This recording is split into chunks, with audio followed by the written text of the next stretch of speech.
patuloy na nagbibigay serbisyo, pag-asa at saya.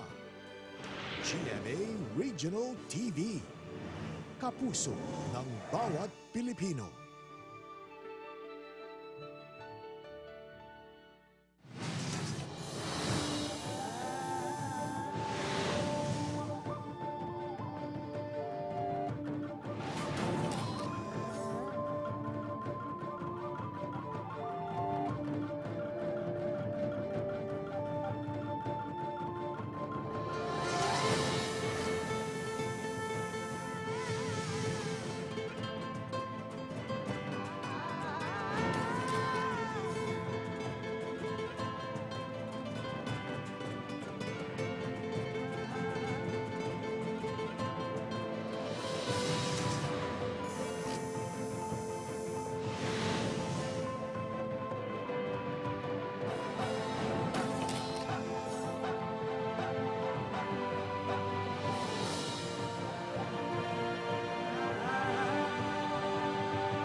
This is GMA Regional TV Weekend News. Good afternoon. This is your GMA Regional TV Weekend News.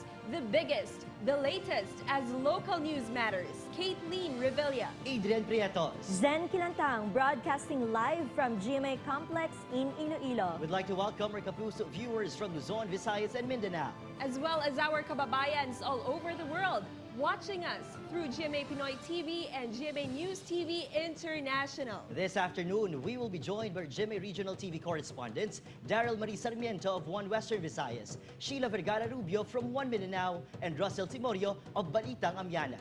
Kate Zen, our lineup this afternoon is a combination of hard-hitting news and features that will definitely drive more inspiration. That is right, Adrian, and we also have other counterparts from the other regions. Joining us this afternoon, Rain Palino of RTV Bicol and Chona Carrion from Balitang Bisdak. For today's headlines. South is shaken by third strong quake. Several buildings and infrastructures damaged. Death toll rises to 17. Observance of All Saints' Day generally peaceful. Army PNP operatives simultaneously raided 4 progressive groups' offices. More than 60 individuals, including minors, arrested and rescued. Bureau of Fisheries and Aquatic Resources issued a local shellfish bulletin in red tide infested waters. Kalibo, all set for the celebration of the original Ati-Atihan festival. 77 groups expected to join opening salvo tomorrow. An unidentified entity caught on camera while residents shared creepy stories of an abandoned house. And 2 low-pressure areas and an intertropical convergence zone expected to bring scattered rains in some parts of the country.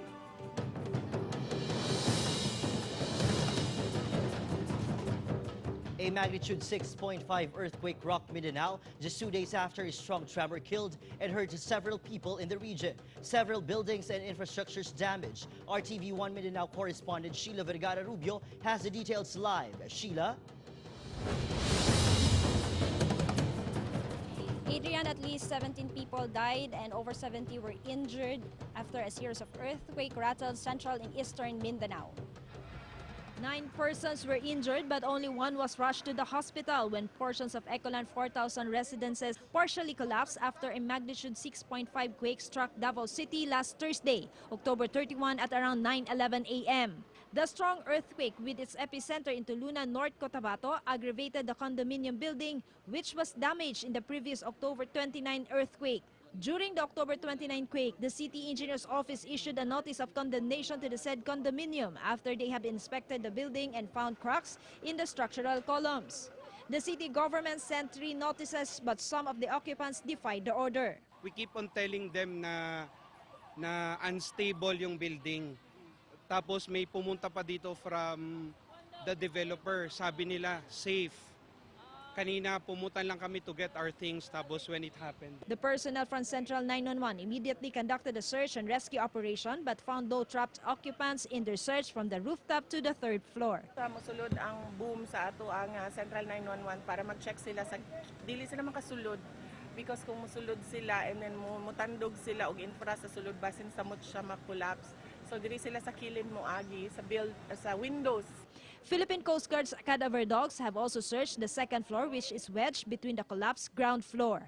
The reason why dili ma-open ang door kay na-crack ng katunga bantog nangaipit na among gibuhat buako na lang sa lab. As of Thursday night, the search and rescue team declared no signs of life in the collapsed building and that all the residents of the condo are all accounted for.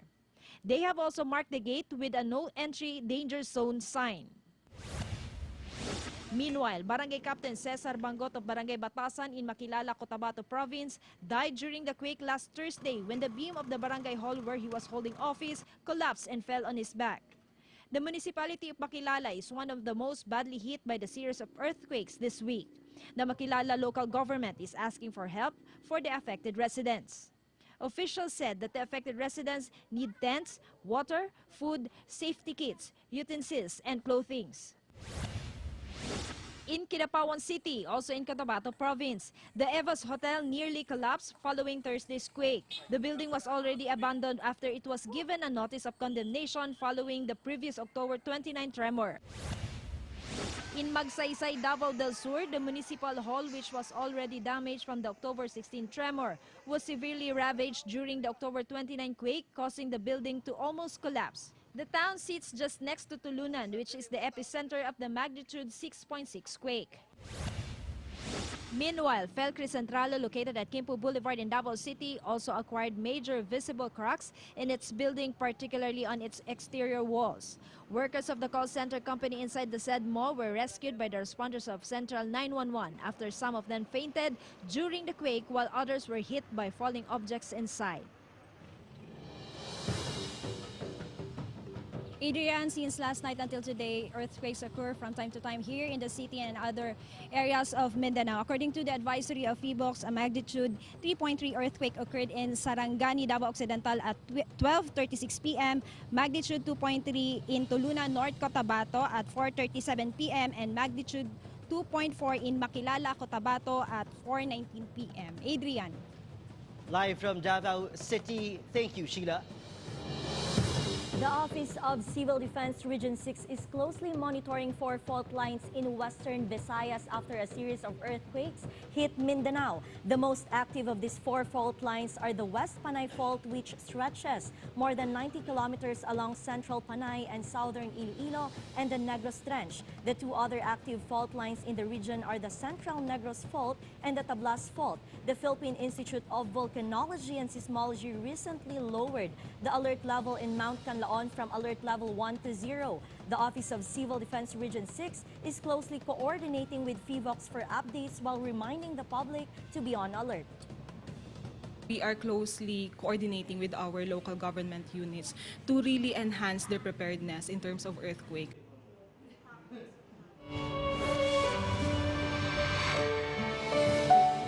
Please troop to cemeteries to pay respect to their departed loved ones. RTV Balitang Amyanan Russell Simorio will give us an update live. Russell?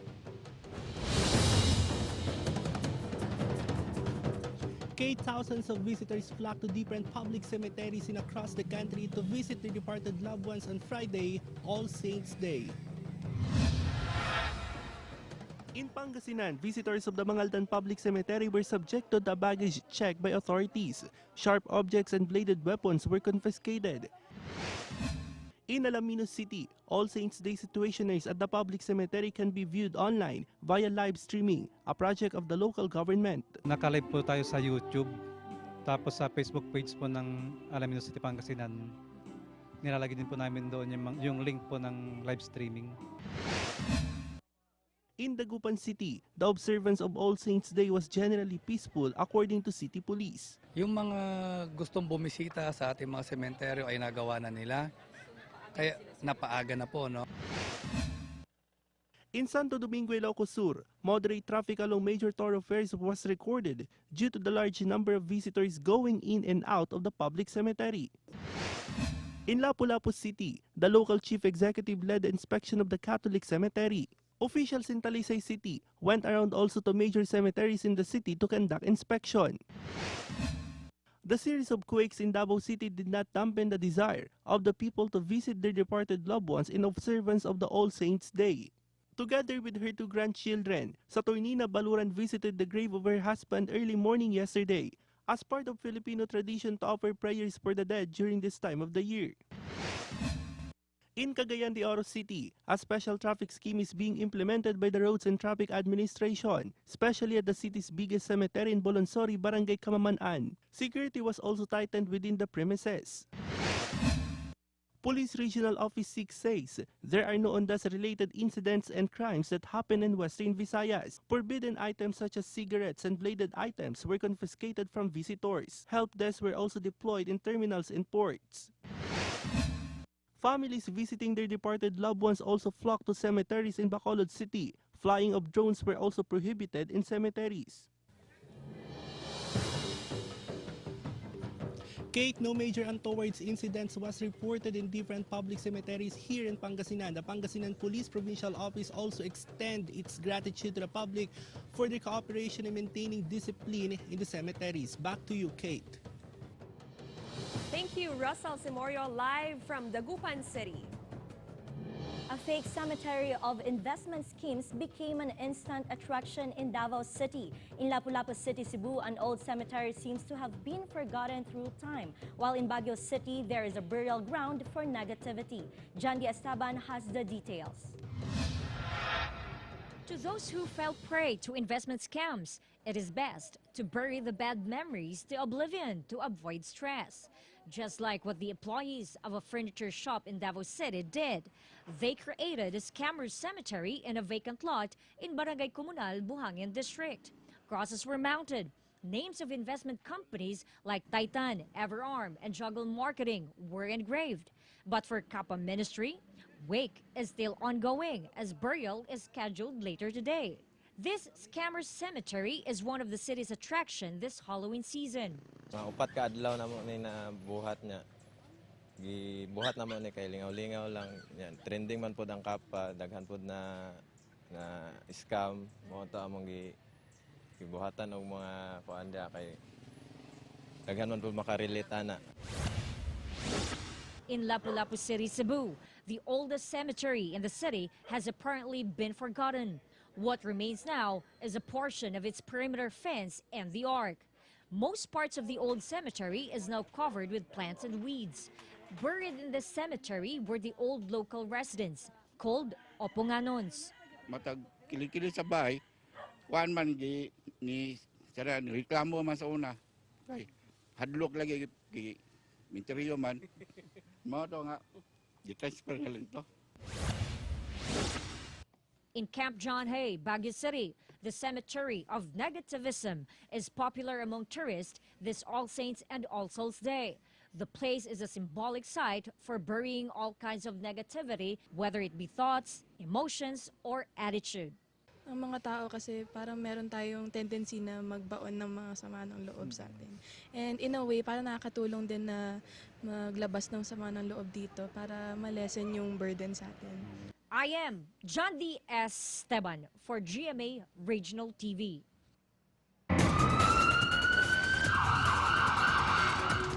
The headquarters of 4 progressive groups in Bacolod City, Negros Occidental, believed to be training centers of the New People's Army, were simultaneously raided by police and military operatives. Another office in Escalante City was also subjected to a search warrant. More in this report.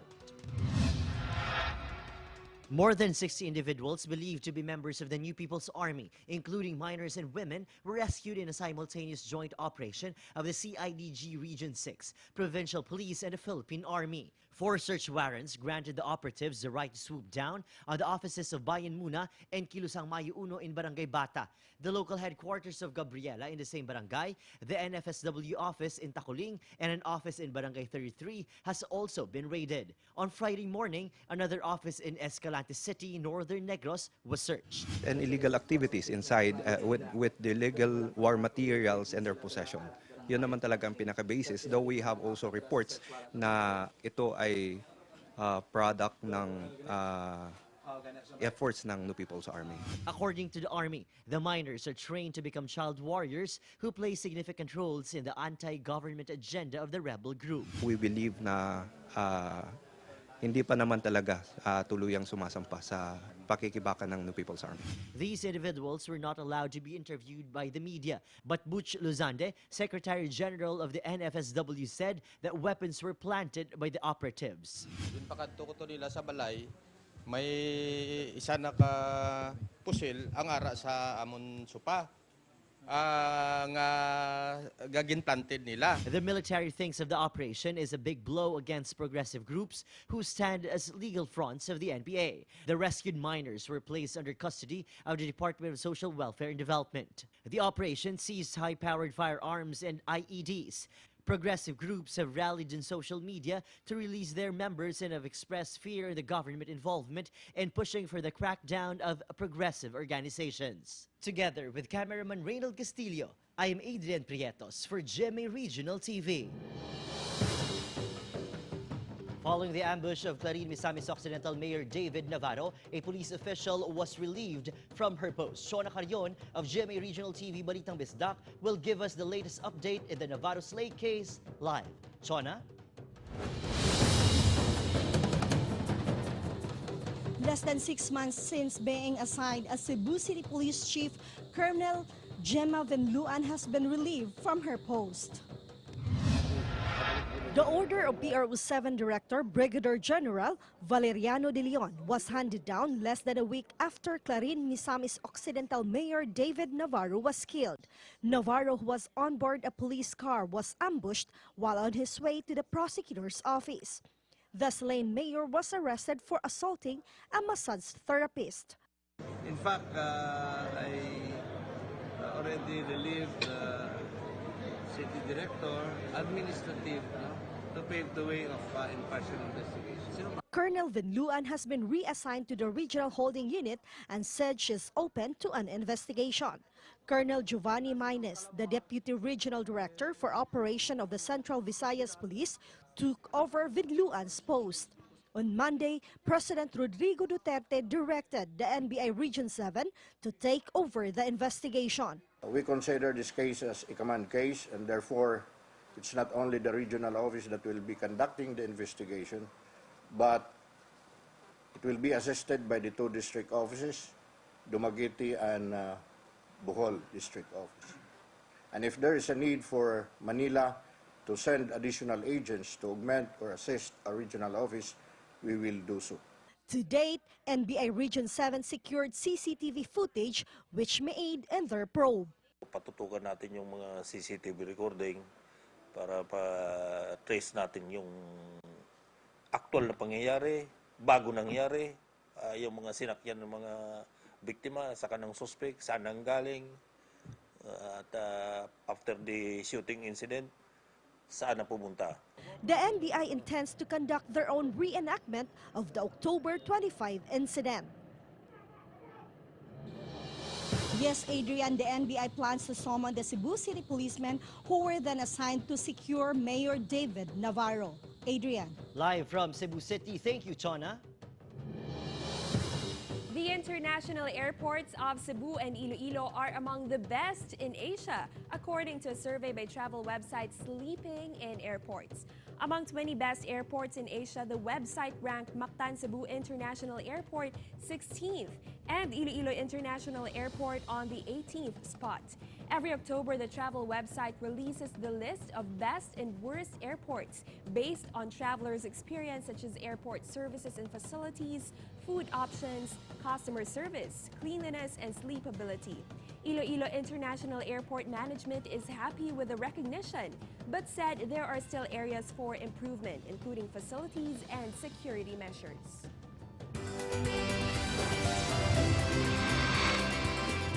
Thousands of tourists celebrates with the Ilocanos during Vigan City's Ranyag Twilight Festival. Ivy Hernando tells more in this report. The World Heritage City of Vigan in Ilocos Sur once again amazed thousands of Ilocanos and tourists with its Ranyag the Vigan Twilight Festival. The famous Kali Crisologo was transformed into a runway for models showcasing world costumes from local and international designers. Ilocanos were also given a chance to meet and greet some GMA artists like Kapuso Hank and starstruck alumni Dion Ignacio. During the Kapuso Fiesta, Season 1 clashers Garrett Bolden, Jong Madaliday, Anthony Rosaldo, together with Kapuso diva Marie Chris Garcia, serenaded locals and tourists. The city's main streets were filled with lights and colors during the Ranyag Parade of Floats. Even kids joined the parade with their personalized costumes and props. There was also a fireball dance along Crisologo Street. Clea Pineda and Jaric Gonzalez, the lead stars of GMA Afternoon Prime drama Magkaagaw, joined the Kapuso Float Parade. Together with cameraman Norman Raka, I am Ivy Hernando for GMA Regional TV.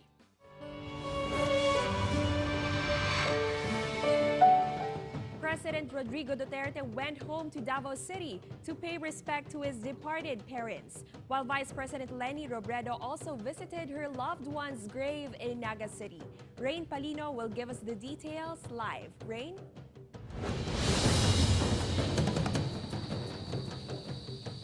Kate, President Rodrigo Duterte and Vice President Leni Robredo also offer their prayers to their departed loved ones. President Rodrigo Duterte visited his parents' tomb at the Roman Catholic Cemetery Thursday evening. He arrived with Senator Christopher Bongo and stayed for almost an hour. The president also took some time to entertain questions from the media before leaving the cemetery. One of the things he talked about was his personal experience during the magnitude 6.5 earthquake, which hit Davao City on October 31. After the quake, cracks were seen inside the house of the president. Dalawa sila, ginising ako. Sabi ko, bakit siya? Sir, lumilindol. Sabi ko, lindol lang naman yan.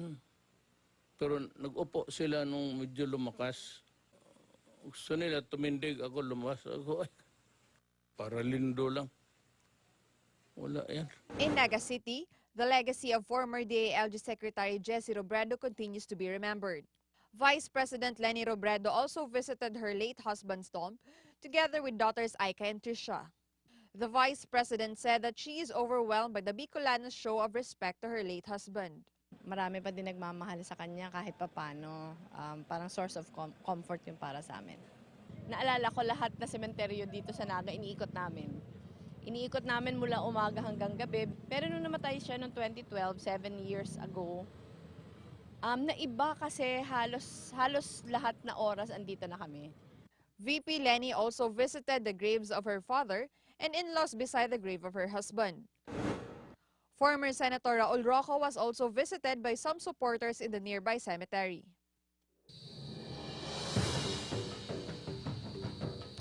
Kate, families and visitors continue to flock in the cemeteries. Despite the confiscation of bladed weapons and alcoholic drinks, the Naga City Police said that Taundas 2019 is generally peaceful. Kate? Thank you, Rain Palino. Red tide hits coastal waters of Sual, Pangasinan. According to BFAR, all types of shellfish and alamang gathered from the area are not safe for human consumption. Kim Bandarlipe has the details. The Bureau of Fisheries and Aquatic Resources has issued a local shellfish bulletin to warn the public about the red tide-infested coastal waters of Sual, Pangasinan. Shellfish samples were collected from Barangay Baybay Norte and Cabalitian. According to BFAR, all types of shellfish and alamang gathered from the area are not safe for human consumption. Eating shellfish from affected areas may lead to paralytic shellfish poisoning. Traders were advised to refrain from transporting goods to other places to ensure public safety. Kaisuan na po ang munisipyo na huwag po nilang palabasin muna. However, shellfish vendors in adjacent towns such as Labrador, Pangasinan are not affected by the local shellfish advisory. Oo ma'am, kasi may red tide. Nasabihan po kami kahapon. Hindi po kami nagtinda ng galing sa Sual. Malayo naman. Safe naman daw sabi. Paborito namin kasi ito ma'am. Fish, squid, shrimps, and crabs from these areas are safe for human consumption, provided that they are washed thoroughly. Water testing in other cities and municipalities in Western Pangasinan are ongoing.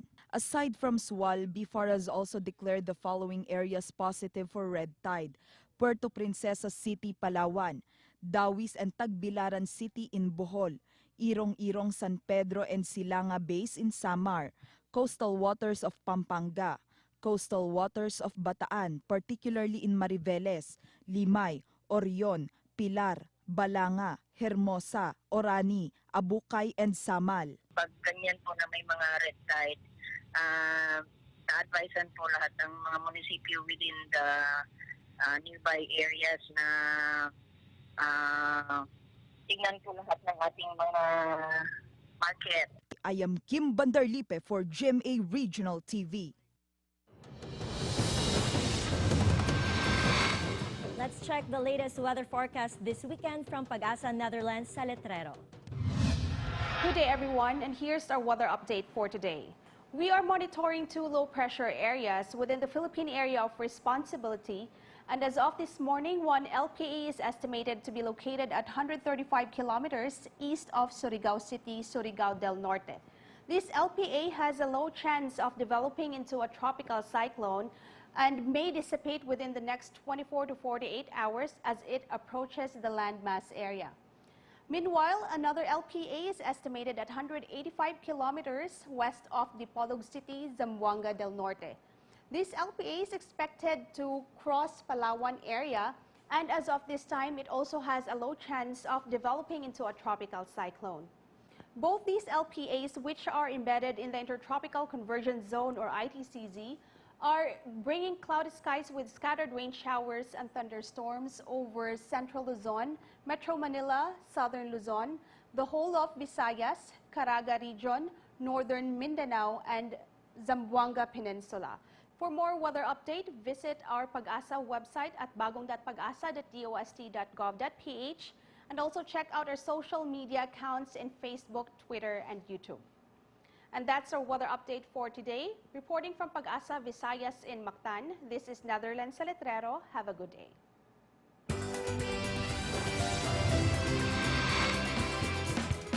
The local government unit of Kalibo is all set for the celebration of the mother of all festivals, the Ati-Atihan Festival. GMA RTV 1 Western Visayas, Daryl Marie Sarmiento will give us more details live. Daryl? Adrian, tourists can expect a festive kickoff for the opening of the Ati-Atihan Festival 2020. 2 months before the much-awaited Kalibo Ati-Atihan 2020, preparations are now in place. 77 tribes will participate in the opening salvo tomorrow. That will mark the start of the celebration. Systems go na yung preparation natin sa Ati-Atihan Festival 2020. This afternoon, GMA Regional TV and the Kalibo Senior Santo Niño Ati-Atihan Management Council, or Kasama-ko, formally inks a memorandum of agreement promising the Atiahanons a more exciting celebration of the festival. Kasama-ko even promised to give a show that's worth the wait for a new Kalibo Ati-Atihan 2020. Ibalik yung original na pag-celebrate natin ng Ati-Atihan, one of which is yung hinahanap-hanap nating snake dancing or sawa-sawa sa Magsaysay Park.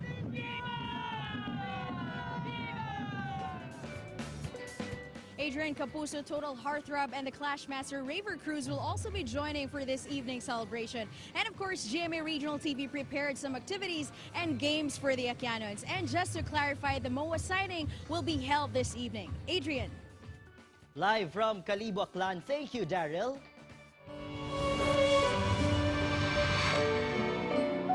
A dedicated teacher in Binalonan, Pangasinan is also a licensed embalmer. Let's get to know her in this report from Joanne Ponsoy. 43-year-old Leda Fontalva has been teaching for 17 years.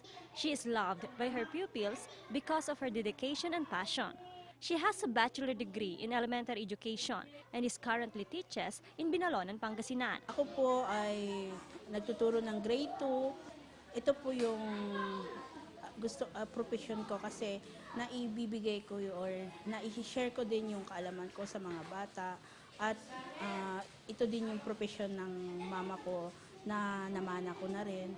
But aside from being a teacher, Ma'am Leda is also a licensed embalmer. Pagkatapos ng klase, nandito naman ako sa aking punerarya. Ito din ang aking pangalawang trabaho. She was only 16 years old when she first experienced embalming a person. Bata pa kami, meron na kaming funeral, yung lolo ko pa. So, pang third generation na rin ako sa pagkakaroon ng punerarya. Gusto ko rin yung pagpatuloy pa rin itong negosyo na ito. Nagparamdam sa akin yung isang client namin, yung namatay kasi biglaan yon. So, parang humihingi siya ng hustisya. Kakaibang pakiramdam ko, hindi ko alam. Parang nawawala ako sa sarili ko na gano'n. Pero nung time na natulungan ko sila, so parang gumaan at nagkaroon rin ng hustisya kasi nakulong din yung tao na gumawa nun. According to Leda, the only way to keep from being scared is by praying. In fact, in everything she does, whether it be as a teacher or an embalmer, Leda always asks for guidance from the Lord. Kasi itong pagiging guro ko, alam ko na stable at yung kaya ang ginagawa ko, pares ko pa rin silang pipiliin. Kasi time management lang talaga. Together with cameraman Daryl Peralta, I am John Punsoy for GMA Regional TV. With the popularity of coffee shops, cafes have come up with unique concepts aimed at attracting customers, like this cafe in Cebu City. Cecil Castro has the full details in this report. Ever wonder what it's like to live as a witch or a wizard? You can do so at this cafe on A. Borromeo Street in Cebu City. Visitors can wear costumes to give them that witch or wizard look. They have robes, scarves, eyeglasses, and even magic wands to complete their wizardly attire. Even the decor of the cafe, from the walls to the ceiling lamps, transports you to the world of the wizards. This is perfect to our kapusos who are fond of taking pictures. You can also buy their signature drinks from 65 to 185 pesos. The owner of the cafe says she chose this concept because of her love for fantasy films. Muari lang sila because of like the ambience and gana sila mo try sa among costume and of course mo try pud sa among mga drinks lang kay nice kayo ang ambience niya. Ganahan ako mag-study din eh. With Lian Sinculan and June Solon, Cecil Castro for GMA Regional TV. Residents share creepy stories of haunted houses, while a mysterious entity was photographed lying in bed together with a kid and her grandmother. Daryl Marie Sarmiento tells more in this report. This two-story house in Pavia, Iloilo, abandoned for more than 2 decades, created a stir among residents who say that they witnessed supernatural beings in the house. Kita ko ng isa kalaki, itom, duko, namura, pula mata. There was also a report of a vehicular accident involving a stray cow that was hit along the road near the house. But then, nabungguan gid niya kag tudog gid kag amol gitong impact, dapat ang baka wala gid niya nakatindog. Pagbalik namon wala na gid. A paranormal expert visited the house and said that there are supernatural beings living inside the house. A picture of an unidentified entity sleeping next to a 3-year-old and her grandmother baffled the Garzon family in Liganes, Iloilo. Isang brown out, nagsanag. Sabi ko, ay, daw lain man eh. Oo, lain gid ang itsura. But this is not the first time the family experienced eerie encounters. Ang pinakagrabe gidya ang tung nagapangadi rosaryo nga nagangoy-ngoy. Pero hindi lang man to akong nakabatsyag. Ang sinoynoy nga bata man di, tapos tong si baby girl nga bata katimbang namon. Tatlo kami nakabatsyag sa to. According to the girl's father, they sometimes find their daughter talking to someone they could not see. Istorya sa sabo ni Mamiya. Ni Mamiya nga muna nga makita ako si iiga ko risong sa iya mo si basta mo lang ang iya nga pag-describe.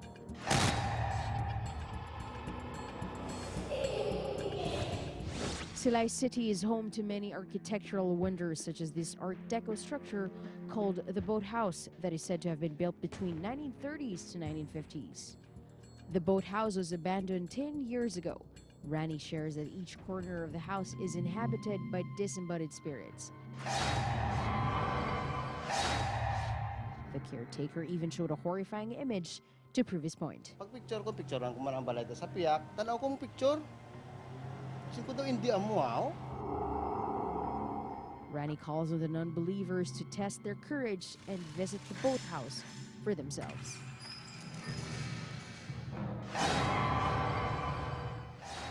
Together with cameraman Hans Christian Biscotto, Daryl Sarmiento for GMA Regional TV.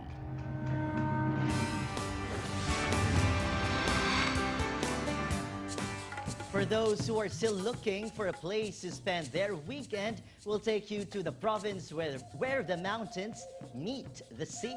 Discover the majestic mountain views and breathtaking underwater sceneries. Let's take a trip to the province of Antique. Ready with your hiking shoes, as the road to splendid natural beauty in the province of Antique is quite slippery but worth the trek. Prepare to be amazed when you see the biggest flower in the world during the hike. But don't be fooled. Unlike other flowers, rafflesia may look attractive, but it emits a foul odor, attracting flies instead of bees. If you're up for a mountain adventure, Mount Igmatongtong in Lawaan, Antique is a perfect place to satisfy your wanderlust. Before reaching the summit, you can stop and recharge at campsites surrounded by rice terraces.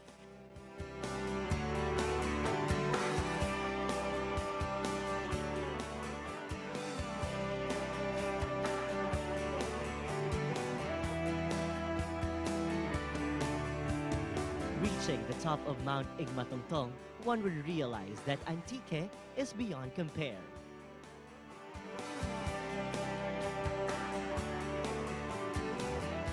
If the view of the mountain is breathtaking, the waters of Antique is something every diver needs to experience. In August Island, in the town of Aninii, there may be a few stalls to quench your thirst and feed your hungry tummies, but you'll surely be full with the island's scenic view.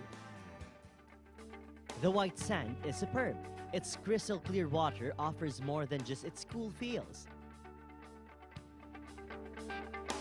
Underwater, you'll be greeted by different species of marine life.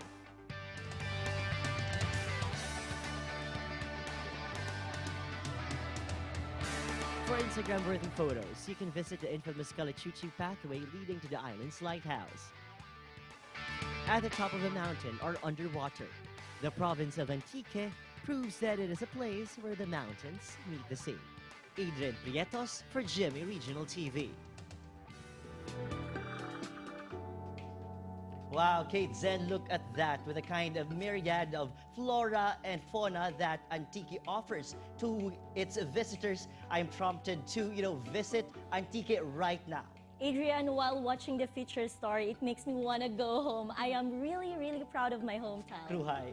Yeah, Zed and Adrian, we have the abundance of our natural resources. And what's important is that we as individuals should also take part in preserving and caring for our environment. 53 days to go before Christmas. You can watch this episode and more on GMA Regional TV's official YouTube channel. Just click the subscribe button to get the hottest news from the regions. That was the biggest and the latest news from the regions. Thank you for joining us from around the Philippines as well as our kapuso abroad. This has been GMA Regional TV Weekend News, where local news matters. Happy weekend, mga kapuso!